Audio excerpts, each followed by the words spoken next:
राष्ट्रमाता राजमाता जिजाऊ मासाहेब आणि छत्रपती शिवरायांना आम्ही वंदन करतो।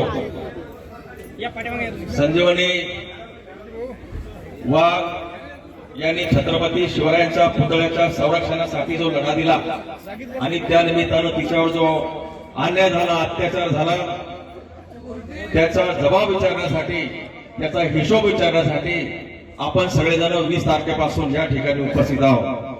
20 तारखेला जेव्हा घटना घडली तेव्हा तिची जेव्हा विनंती सगळ्यांना मिळाली तेव्हा सगळ्या महाराष्ट्रामध्ये आवाज गेला।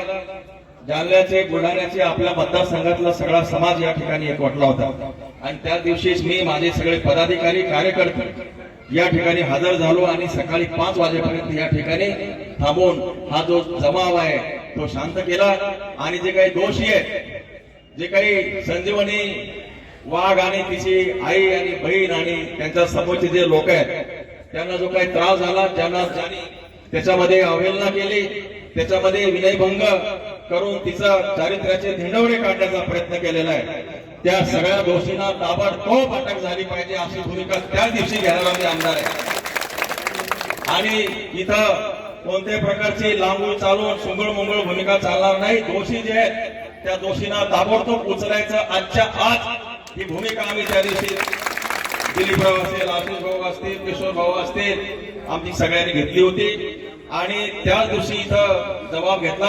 त्या दिवशी 4 आरोपी आरोप केले, अटक केले, त्यांना मेडिकलला पाठवलं आणि आम्ही त्या दिवशी सकाळी गेलो। बरोबर आहे।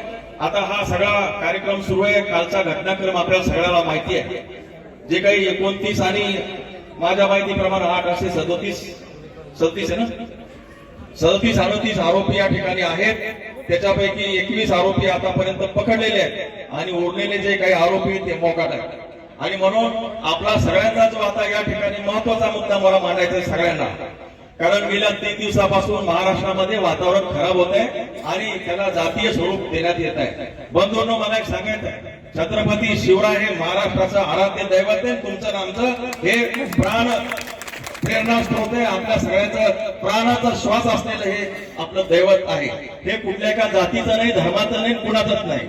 आणि म्हणून आपल्याला जी भूमिका घ्यायची ती निर्दोष घ्यायची।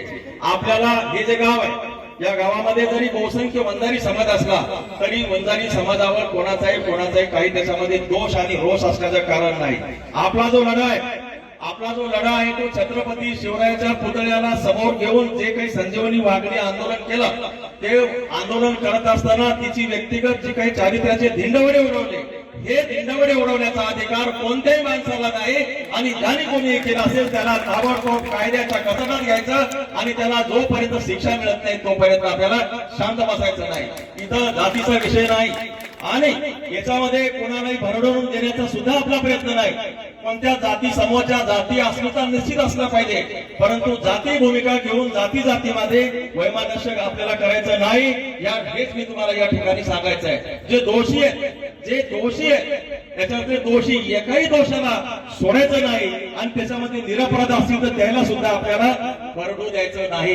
कारण छत्रपती शिवरायांची भूमिका, छत्रपती शिवरायांचा इतिहास, संस्कृती आणि एक प्रकारचा वसा वारसा असलेले आपण सगळे लोक आहे आणि हाच वसा वारसा आपल्याला घ्यायचा आहे। आणि काही गावामध्ये एक समाज बहुसंख्य असतो, दुसरा समाज अल्पसंख्याक असतो, असं काही गावामध्ये वेगवेगळे समाज बहुसंख्य असतात आणि म्हणून बहुसंख्य असलेल्या समाजानं अल्पसंख्याक असलेल्या समाजाचं संरक्षण करायचं असते। त्याचा एक समाज नसतो, बरोबर आहे का नाहीये? बहुसंख्य समाजानं अल्पसंख्याकांचं कोणताही समाज असो त्यांनी संरक्षण करायचं असतं आणि असं संरक्षण सगळ्याच लोकांनी द्यायचं असतं। इथं जातीयचा विषय येत नाही। आणि या गावामध्ये सुद्धा काही लोक जे काही डोळ्यावर धृतराष्ट्राची पट्टी बांधून उभे राहिले होते, जेव्हा तिला फरफटत नेत होते, तिचे कपडे काढत होते, त्यातले चांगले लोक असतील ना, नसतील असं नाही, गावात चांगले लोक आहेत, परंतु त्यावेळेस त्यांनी त्यांचे डोळे आंधळे केले, हे सुद्धा बरोबर नाही। आणि म्हणून केवळ जातीच्या याच्यावरती लोकांनी एकत्र येणं आणि अशा काही घटना ही लांछनापात गोष्ट आहे। अशा घटना केवळ इथंच नाही, कुठंच घडल्या नाही पाहिजे आणि आपण या दृष्टीनं जबाबदारीने काम करूया। म्हणून माझं असं म्हणणं आहे की या ठिकाणी जे काही दोषी आहेत, आपला रोख दोषीवरती आहे, समाजावरती नाही। आणि म्हणून दोषींना अटक करणे हे आपलं काम आहे. त्यांना अटक केल्याशिवाय आपण स्वस्थ बसणार नाही. आणि त्याच्यासाठी मी स्वतः आमदार इथे विधानसभेत कुठेही आवाज उठवणार, मी स्वस्थ बसणार नाही. पण हे करत असताना केवळ जातीय भूमिका घेऊन कोणी इतर समाजाला सुद्धा त्याच्यावरती माझा अशी विनंती आपल्या सगळ्यांना की आपण कोणी समाज म्हणून इतर समाज म्हणून जे वातावरण अलीकडं जे मी कालपासून पाहतोय त्याला एक थोडस त्याचं हे होतंय ते आपण होऊ देता कामा नये. कारण छत्रपती शिवराय जसे आपले हे आहेत तसे राष्ट्रमाता जिजाऊची ही भूमी आहे. आपल्यावर जबाबदारी इतरांपेक्षा जास्त आहे. मी आज उद्धव साहेबांसोबत सुद्धा बोललेलो आहे. साहेब आता संजीवनीला बोलणार आहेत. म्हणून आपल्याला सगळ्याला जातीय सलोखा, सामाजिक सलोखा या ठिकाणी आपल्याला एकत्र ठेवायचा. आणि दोषी जो आहे हा जो पायंडा पडून राहिला की एका ठिकाणी एक समाज येतो आणि एखाद्या समाजावर जे काही घडलं आणि जे काही संजीवनी याचा बळी ठरली असा यापुढे कुठे होता कामा नये. हा माझा या ठिकाणी आपल्याला त्याचे लोकप्रतिनिधी म्हणून आपल्या सगळ्यांना विनंती आहे. आणि संजीवनीच्या पाठीमाग मी कायमपणानं उभा राहणार आहे. छत्रपती शिवराय आणि त्यांची जी काही विचाराचा वारसा आपण सगळेजण सोबत घेऊ आणि आपण पुढे जाऊ अशा प्रकारची विनंती आपल्याला करतो. संजीवनी आईची तब्येत बरोबर नाही.